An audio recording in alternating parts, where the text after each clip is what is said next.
स्वागत है दोस्तों आप सभी का हमारे इस ऑफिशियल यूट्यूब प्लेटफॉर्म पर। आज हम बात करने वाले हैं लक्षद्वीप वर्सेस मालदीव विवाद पर जो अपडेट आई है उन अपडेट के बारे में। आप सभी लोगों के लिए मैंने एक वीडियो बनाया था जिसमें लास्ट वीडियो में बताया था कि किस प्रकार से यहां पर यह विवाद की शुरुआत होती है। अगर हम बात करें इस विवाद की शुरुआत कैसे होती है तो आपने देखा कि हमारे यशस्वी प्रधानमंत्री माननीय नरेंद्र दामोदर दास मोदी जी ने लक्षद्वीप की यात्रा करी। यात्रा करने के साथ ही उन्होंने वहां पर वीडियोस, वहां के इमेजेस लिए और उनको अपने जो उनकी साइट है इंस्टाग्राम साइट वहां पर उन्होंने अपलोड कर दिया। इस प्रकार से आप ये इमेजेस देखेंगे, बहुत सुंदर, बहुत ही अद्भुत नजारा आपको देखने के लिए मिलेगा। ठीक है, जैसे ही ये नजारा हमें देखने को मिलता है, जिस प्रकार से हम ये तस्वीरें देखते हैं है ना, कि इतनी 73 वर्ष की आयु में बावजूद इसके वो स्कूबा डाइविंग करते हैं और इस प्रकार से अंदर का वो दृश्य दिखाते हैं। तत्पश्चात यहां पे होता क्या है कि जो हमारे भारतीय लोग हैं, हम लोग हैं या बहुत सारे लोग जिन्होंने ट्वीट किया और ये कहा कि जो हमारा लक्षद्वीप है, लक्षद्वीप मालदीव से भी कहीं ज्यादा अच्छा है।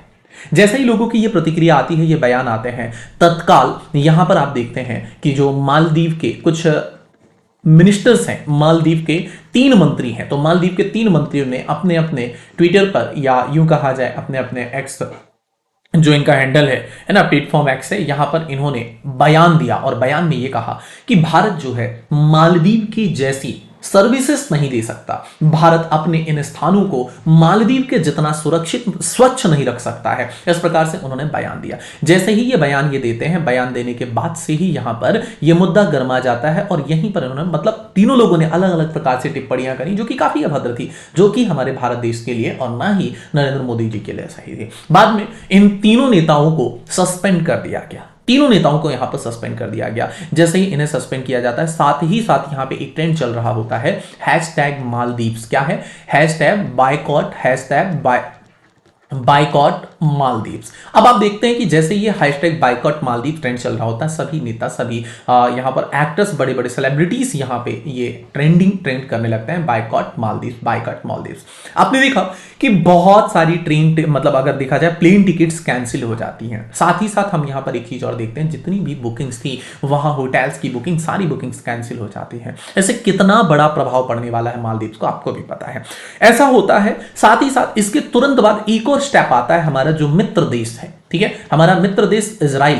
जो इजराइल है, इजराइल की तरफ से एक प्रतिक्रिया आती है और इजराइल की तरफ से प्रतिक्रिया आती है, उसमें उन्होंने क्या बयान दिया कि जो लक्षद्वीप है, लक्षद्वीप वास्तव में बहुत सुंदर है। लक्षद्वीप की उन्होंने काफी प्रशंसा करी, खासी प्रशंसा करी और प्रशंसा करने के साथ ही साथ उन्होंने ये कहा कि हम लक्षद्वीप को साफ करने के लिए, लक्षद्वीप का जो समुद्री पानी है उसको साफ करने के लिए एक प्रोजेक्ट चलाने वाले हैं और उस प्रोजेक्ट के तहत हम यहां पर क्या करेंगे, इस पानी को स्वच्छ करेंगे और स्वच्छता बनाएंगे।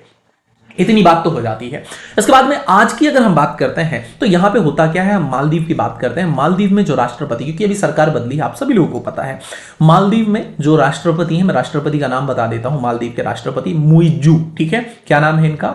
मालदीव के राष्ट्रपति मुइज्जू। इनके खिलाफ नो कॉन्फिडेंस मोशन, है ना, मतलब अविश्वास प्रस्ताव की मांग शुरू हो गई है। क्या शुरू हो गई है? अविश्वास प्रस्ताव की मांग शुरू हो गई है। अब देखिए, अविश्वास प्रस्ताव की मांग जो यहां पर शुरू हो गई है, किसके द्वारा उठाई जाएगी? तो ऑब्वियसली आपको पता है कि यहां पर विपक्ष के द्वारा उठाई जाएगी। और विपक्ष में भी अगर मैं बात करूं यहां पर, तो विपक्ष में आप लोग देखिए कि भारत से जैसे ही ये विवाद गर्माता है तो उनको भी पता है कि कहीं ना कहीं हमारा ही लॉस होने वाला है। ठीक है, तो मुइज्जू के खिलाफ अविश्वास प्रस्ताव लाने की मांग उठाई जाती है मालदीव डेमोक्रेटिक पार्टी के द्वारा। किसके द्वारा? Maldives democratic party. नाम याद रखिएगा, मालदीव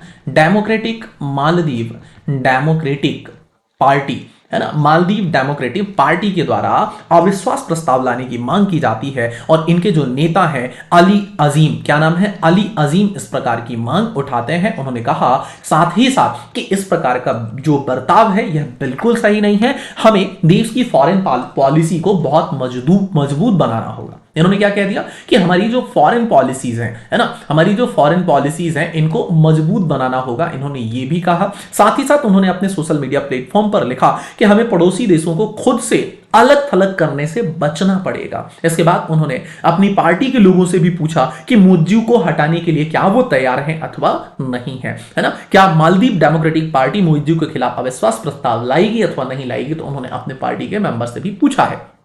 दूसरी तरफ हम बात करते हैं मालदीव के पूर्व खेल मंत्री अहमद महलूफ। इन्होंने लिखा है कि इन्होंने क्या कहा है कि भारत के बायकॉट का मालदीव की अर्थव्यवस्था पर बहुत गहरा असर पड़ेगा और साथ ही साथ हमें ये चिंता है, मुझे बहुत चिंता है कि हमें दोनों देशों के बीच जो विवाद का खामियाजा भुगतना बहुत मुश्किल पड़ जाएगा। हम कैसे इससे निपटेंगे, उन्होंने ये भी कहा है। वहीं मालदीव के दूसरे संसद मिकेल नसीम ने संसद से विदेश मंत्री उनको विदेश मंत्री को तलब किया है और उनसे सवाल करने की मांग भी उठाई है कि विदेश मंत्री से पूछा जाए, उनसे सवाल किए जाए कि अब इसका हम क्या कर सकते हैं, किस प्रकार से हम इसे सुधार सकते हैं। मालदीव की इवेंट टूरिज्म जो इंडस्ट्री है, जो टूरिज्म इंडस्ट्री है, उन्होंने कहा है कि हम भारत के साथ रिश्तों के लिए आभारी हैं। भारतीयों के जो हमारे रिश्ते हैं, हम उस रिश्ते के लिए आभारी हैं, क्योंकि कहीं ना कहीं आपको पता है कि जो नुकसान होने वाला है वो केवल और केवल किसका, मालदीव का नुकसान होने वाला है ना। अगर मालदीव भारत के रिश्ते कुछ बिगड़ गए हैं तो उन्हें हमें बनाना पड़ेगा, इसका नुकसान हमें ही सबसे ज्यादा होगा, है ना। टूरिज्म इंडस्ट्री को इससे बचना चाहिए और इसी प्रकार उन्होंने कहा है कि ये अपमानजनक जो हमारी तरफ से, मंत्रियों की तरफ से बयानबाजी हुई है, ये बिल्कुल सही नहीं है। साथ ही साथ उसकी उन्होंने आलोचना भी करी है। ठीक है, एक बात और यहां पे आपको देखने को मिलेगी कि मालदीव की जो पूर्व रक्षा मंत्री हैं, उन्होंने भी भारत का ही साथ दिया है। अब सोचिए, मालदीव की पूर्व रक्षा मंत्री, मालदीव की अपोजिशन, इवन मालदीव की गवर्नमेंट के लोगों ने भी भारत सरकार का साथ दिया है और कहा है कि मोदी जी पर मालदीव के सांसद की पोस्ट को लेकर विवाद पर मालदीव की पूर्व रक्षा मंत्री मारिया अहमद दीदी का कहना है कि राष्ट्रपति मुइज्जू के प्रशासन की नाकामी है। तो ये तो चल रहा है। साथ ही साथ इजराइल ने जो यहां पे एक कदम उठाया है, इन्होंने लक्षद्वीप में सी वाटर डेसिलेशन प्लांट लगाएंगे ऐसा कहा है। ठीक है, अभी यहां पर ये अपडेट है। अब देखते हैं यहां पे मालदीव में और क्या होता है, अब क्योंकि ये जो है आपका बड़ा मुद्दा है। और अगर हम बात करें इस समय इसकी सर्चिंग की बात करें तो गूगल पर रिकॉर्ड तोड़ सर्चिंग इसकी चल रही है, क्योंकि अब देखिए इसमें यह भी चल रहा है कि जो ये 3 मंत्री हैं, इन तीनों मंत्रियों को सस्पेंड नहीं किया जाए, इन तीनों मंत्रियों को बर्खास्त कर दिया जाए, ऐसा मालदीव के हाई कमिश्नर को तलब किया गया था, ऐसा कहा गया था। अब देखते हैं इसमें क्या अपडेट होती है, क्योंकि अगर मैं कुछ डेटास की बात करूं, कुछ डाटा की अगर हम बात करते हैं ना, तो यहां पर अगर आप देखोगे 2023 में, है ना, 2023 में 1,93,000 पर्यटक, कितने, 1,93,000 पर्यटक यहां आपको मालदीव जाते हुए दिखाई देते हैं 13 दिसंबर तक। उसके बाद से फिर यहां पे लोगों ने अपनी फ्लाइट्स, अपने टिकट्स और अपना होटल बुकिंग्स वगैरह सब कुछ कैंसिल करा दिया है। ठीक है, आपने देखा बहुत सारी जो अगर देखा जाए ट्रिप कराने वाली जो कंपनीज हैं, जो एयरलाइंस हैं, उन्होंने अपने जितने भी हवाई यात्राएं हैं वो भी वहां के लिए कैंसिल कर दी हैं, रोक दी हैं। इसमें जल्द से जल्द कुछ ना कुछ मालदीव को एक्शन लेना पड़ेगा, ये कहा जा रहा है मालदीव की सरकार की तरफ से, मालदीव की अपोजिशन की तरफ से। अगर कोई भी अपडेट आती है तो मैं जरूर आपके सामने वीडियो लेकर आ जाऊंगा। फिलहाल आपको यह सेशन कैसा लगा एक बार जरूर बताइएगा और हमारे चैनल को सब्सक्राइब करिएगा जो लोग अभी नए आए हुए हैं। मिलते हैं आपसे नेक्स्ट सेशन में, तब तक के लिए धन्यवाद। जय हिंद, जय भारत।